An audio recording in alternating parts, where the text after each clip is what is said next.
नमस्कार, मैं हूं अंकुर और आप देख रहे हैं सत्य हिंदी का न्यूज बुलेटिन। एक नजर अब तक की सुर्खियों पर। आरसीबी की पहली आईपीएल 2025 ट्रॉफी जीत के बाद बेंगलुरु के चिन्नास्वामी स्टेडियम के बाहर उत्सव के दौरान भगदड़ जैसी स्थिति में 3 लोगों की मौत हो गई।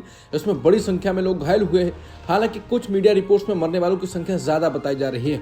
अभी तक आंकड़ा स्पष्ट नहीं हुआ है।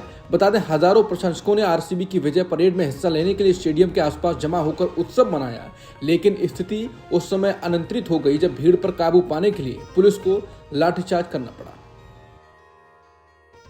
कुछ वीडियो आ रहे हैं जिनमें कर्नाटक पुलिस ने एम चिन्नास्वामी स्टेडियम के बाहर भीड़ को नियंत्रित करने के लिए बल प्रयोग किया। बड़ी संख्या में आरसीबी के फैंस अपनी चैंपियंस टीम की एक झलक पाने के लिए यहां पहुंचे थे।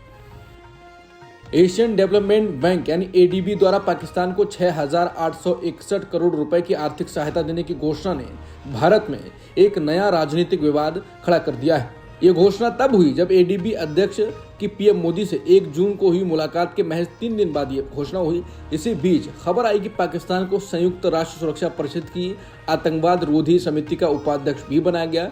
ये सब तब हो रहा है जब भारतीय सांसदों के प्रतिनिधि मंडल दुनिया भर के देशों की राजधानियों का दौरा कर लौट रहे हैं। ये प्रतिनिधि मंडल पाकिस्तान के आतंकवाद समर्थन को बेनकाब करने के लिए निकला था, लेकिन अब साफ हो गया है कि भारत की इस मेहनत के बाद भी भारत को दुनिया ने अनसुना कर दिया।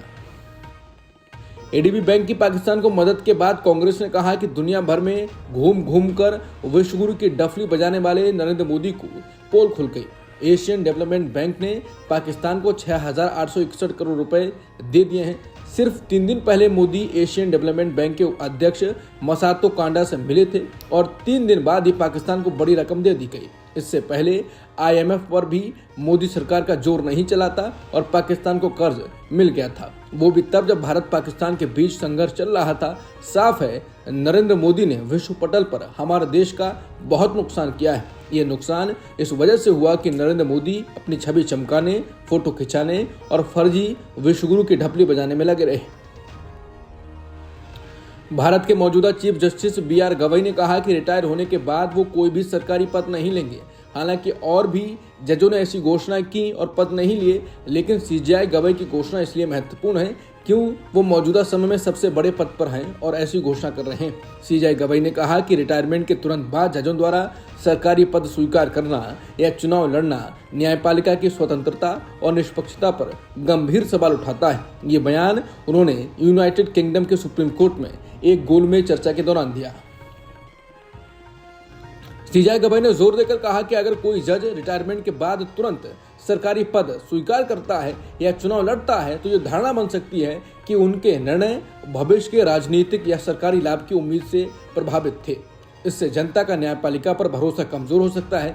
सीजेआई ने कहा कि जजों का सरकारी नियुक्तियों या राजनीतिक गतिविधियों में शामिल होना नैतिक चिंताएं पैदा करता है।